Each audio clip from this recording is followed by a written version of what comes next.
సునాది స్వరము అక్టోబర్ 19. దేవుడు తన్ను ప్రేమించే వారి కొరకు ఏమి సిద్ధపరచునో అవి కంటికి కనబడలేదు, చెవికి వినబడలేదు, మనుష్య హృదయమునకు గోచరము కాలేదు. కొరింథీయులకు రాసిన మొదటి పత్రిక 2వ అధ్యాయము 9వ వచనం. దేవుడు తన్ను ప్రేమించే వారి కొరకు ఎన్నో సిద్ధపరిచే దేవుడు. అయితే అవి కంటికి కనిపించవు, చెవికి వినబడవు, మనుష్య హృదయమునకు గోచరము కావని రాయబడింది. మరి దేవుడు మన కొరకు సిద్ధపరిచినవి దేవుని ఆత్మ ద్వారానే తెలుసుకోగలం.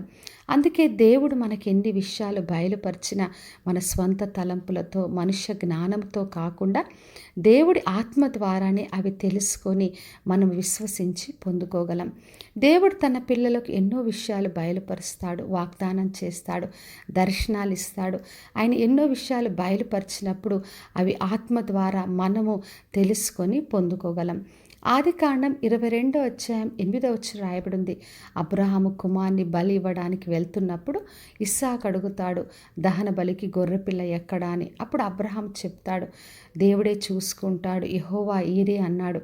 మరి అదేవిధంగా దేవుడు ఆయన కొరకు పొట్టేల్ని సిద్ధపరిచాడు. కుమారునికి బదులుగా పొట్టేల్ని బలి అర్పించి ఆయన ఆశీర్వాదం పొందుకొని వచ్చాడు. మరి అబ్రహాము నమ్మి విశ్వసించాడు, దేవుడు సిద్ధపరుస్తాడు, దేవుడే చూసుకుంటాడు అనుకున్నాడు. మరి దేవుని వైపు ఆయన చూశాడు గనక దేవుడి నుంచి ఆయన పొందుకున్నాడు. మనము కూడా దేవుడు మనకన్నీ సిద్ధపరుస్తాడని విశ్వాసంతో దేవుని ఆత్మ ద్వారా చూసి మనం పొందుకోగలం. ఫిలిప్పీలకు రాసిన పత్రిక 3వ అధ్యాయం 14వ వచనం రాయబడింది.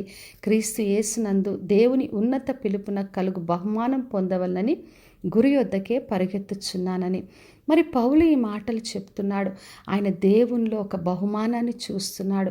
ఆయన ఉన్నతమైన పిలుపు కొరకు ఆయన పరిగెత్తాడు. వెనుక వాటిని మరిచి ముందు వాటి కొరకు ఆయన వేగిరపడ్డాడు.